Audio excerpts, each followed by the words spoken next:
Ieri una preghiera, la ballella mi pare mica di nuovo guardia. Maledetto quel demonio svergognato, che in un guai che si è passato, non si può più camminare.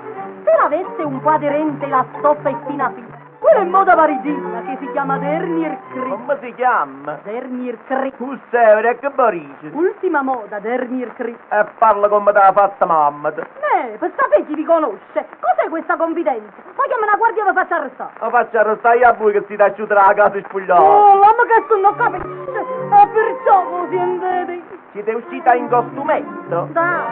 Ho portato reggimento? Da. E si mette a prima, se ti scocci con ma che, e ti scocci con ma che. E camicio e vestitino? Da. Se la vedo tutta nera. Da. L'uomo è proprio incompetente, non capisce niente, Ma ve ne andate o no? Cosa volete da me? Non ci capite ancora che te ne capo, un cappelletto, una tiella senza manica.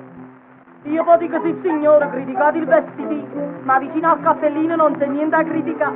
È la forma che si adatta sulla chioma ossigenata, profumata ed ondulata da Fernando il parrucchiere. Fernando? Scusate, chi è questo Fernando? Hai visto Gabriele? Quello è un buon parrucchiere. L'Angelo Gabriele era in da cantata dei pastori.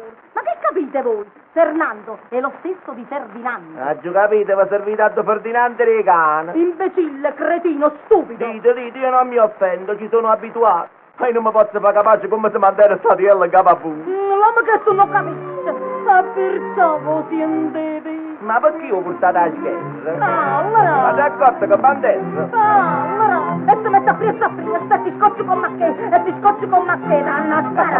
Ma perché tutta annullata? Allora. Perché noi siamo a Roma? Allora, l'uomo è proprio indisponente, non capisce niente, Che mascalzone.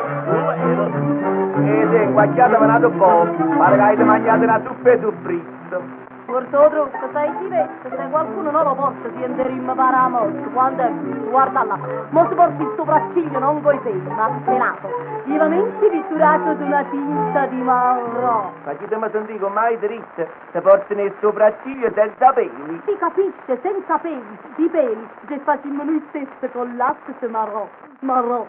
Ma dici il mero di giapponese, turchese, fraulese, qui come parlate spagnolo? E pronuncia francese, Maro.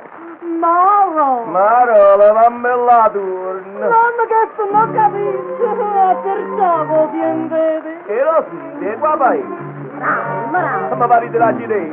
No, e se mette a fria, e ti scocci con ma che, vuoi sacrata. E lavate la gilletta. O e tirate la vintetta. Allora, non è proprio del 300, non capisci il 900, i valori e mazzate.